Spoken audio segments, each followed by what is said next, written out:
can I invite my next speaker to speak about my insurgents in India? He is V.T. Rajshekhar. My name is V.T. Rajshekhar. I'm the editor of Dalit Voice from India, a representative of the untouchables, unseeable, unthinkable, and whatnot. The lecturers are comprising almost 1/4 of the Indian population of 1,300 million. So I'm asked to speak on the raging Maoist movement, so much glamorized in India's brand media. I was working in the same media for about 30 years as a reporter, chief sub-editor, chief reporter, different parts of it. I was a part of the Brahmin media. Now I left it and started Dalit Voice. So,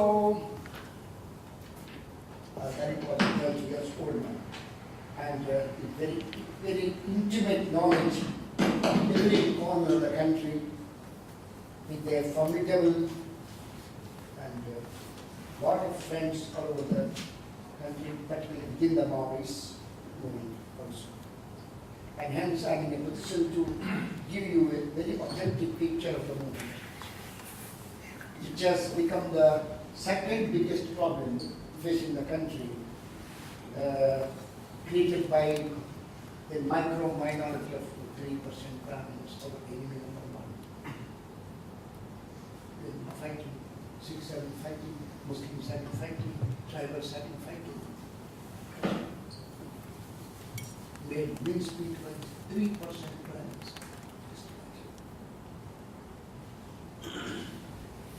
It's Alam Haji, very well aware of these things. Right?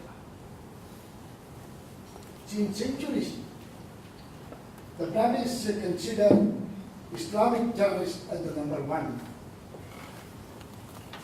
and Maoist movement as the number two. Right now they're facing two problems. You'll be able to better appreciate my statement if I read out to you a report in today's Guardian. This is by Wright. It says, more poverty in India than all the sub-Saharan Africa.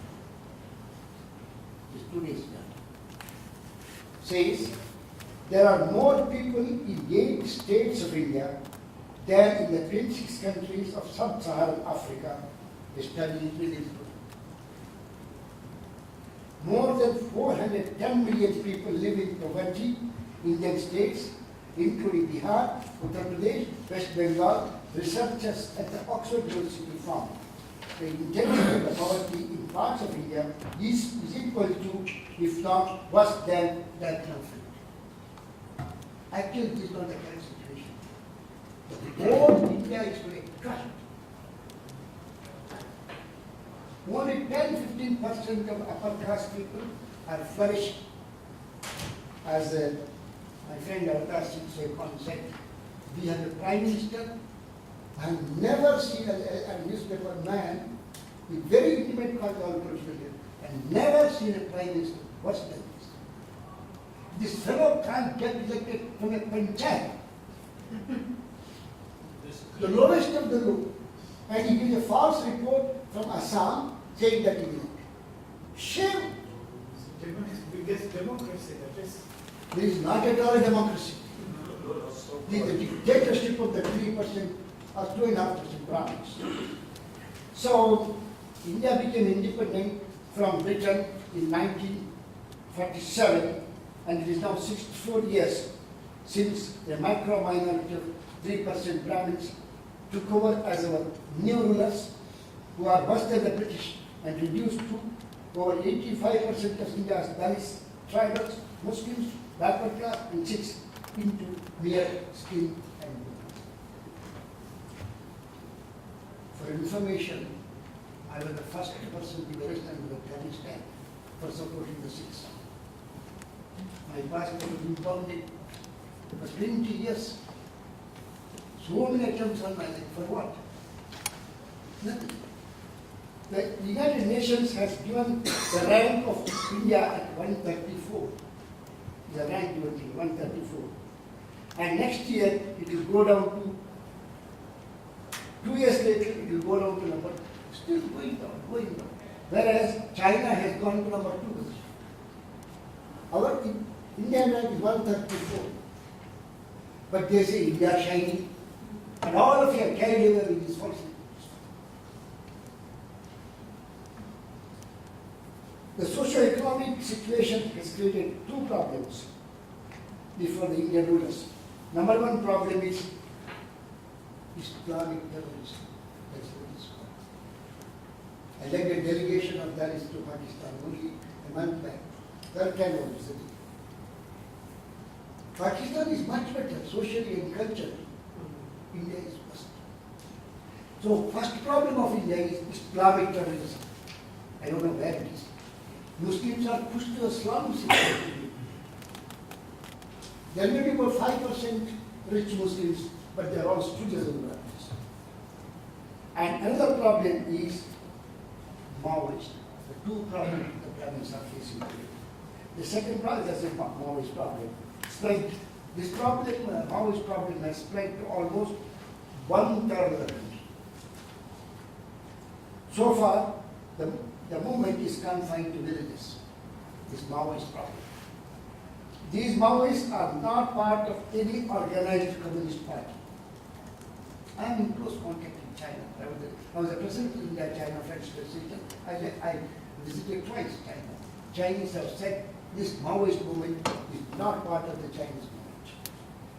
China's Communist Party, which is a product of Maoism, not only has no connection with India's highly glamorized Maoist movement, but has started that it is against.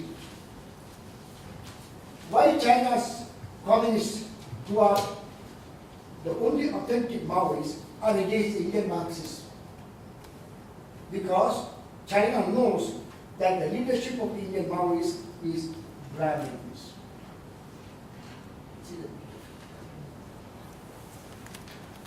Who are our enemy oppressors. Our enemy oppressor is leading the Maoist movement. As a president, as I told you, I was the president of China, I have close contact with China. The Brahminical rulers of India, who have sucked the blood of the country's poorest of the poor, are the very people who exploited the poverty and the deprivation to build up a massive movement of Dalits and tribals, who are the foot soldiers of the Brahminic leaders. Our enemy is leading the starving people and calling themselves Maoists.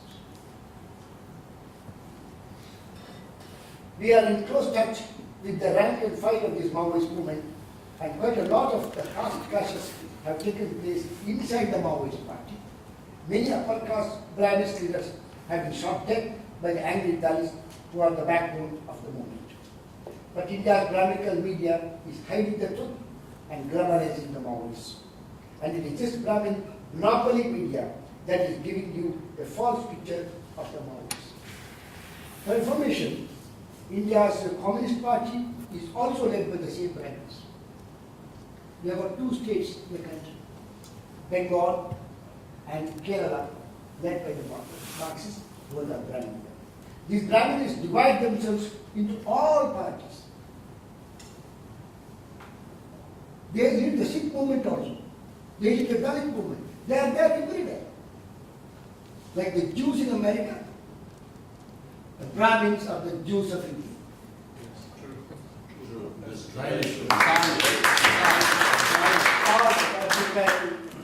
Zionist.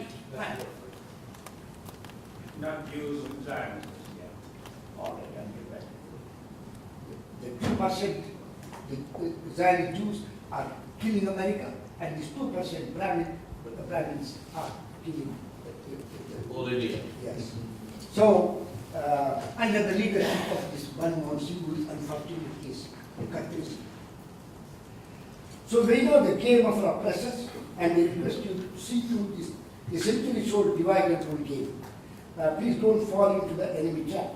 The Communist Party deceived our people, and there is no reason why the Maoist leadership should not deceive us again. Because both are led by the same Brahmins enemy number one. Unfortunately, the poor and illiterate Dalits and tribals are unaware of this Brahminical game and hence not deceived. We have no mass media in the country. These are problems. As Mr. Gupta said, and Dr. Singh also said, the entire media in the country is controlled, owned and controlled by 2 to 3% Brahmins. Dalit was the only paper have been subjected to all sorts of problems, all sorts of problems. Some of us have survived till now, and nobody is listening to our voice. But our struggle for 30 long years and fighting for the human rights of Dalits, Muslims, tribals, Sikhs, and Christians, we have announced that Dalit was also a serious problem. Darkness is descending on India. Alas, the West is guided by the Zionist Jews and the East by the Jews of India. The balance, the rise of China and Islam are the only hope for future. Thank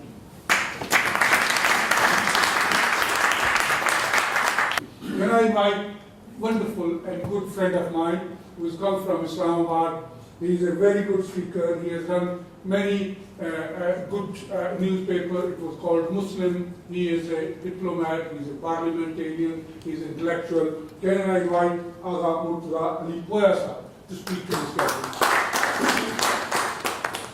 Ladies and gentlemen, organizers, it's a privilege for me to speak to this august house. We are looking for solutions to human problems, and they don't come easily. We have to pay for it. We have been paying for it already. The focus is on India. Whenever a chance comes to speak on India, I say we know them very well. They were part of us at one time. We've had a partition take place, and the partition that did take place took place in a big hurry. We are very grateful to the United States for ensuring the partition of India. United Kingdom. No, it's the United States that pushed the British out of India, after the subcontinent. They were in a hurry to take over the whole region, and they have done it so far. We were victims of Yankeeism for many years. Our Indian friends have also decided to become part of that Yankee culture. I feel very sorry for India, so far from God and so close to America. Very unfortunate incidents took place at the time of partition, both on the East Pakistan frontier as well as the West Pakistan frontier. And you will be shocked to hear my son, who is a very avid reader, I'm not such an avid reader, he came across a document which was a memo from the US government to the British government that if communal riots take place on the borders of East and West Pakistan, please don't try to stop them. So this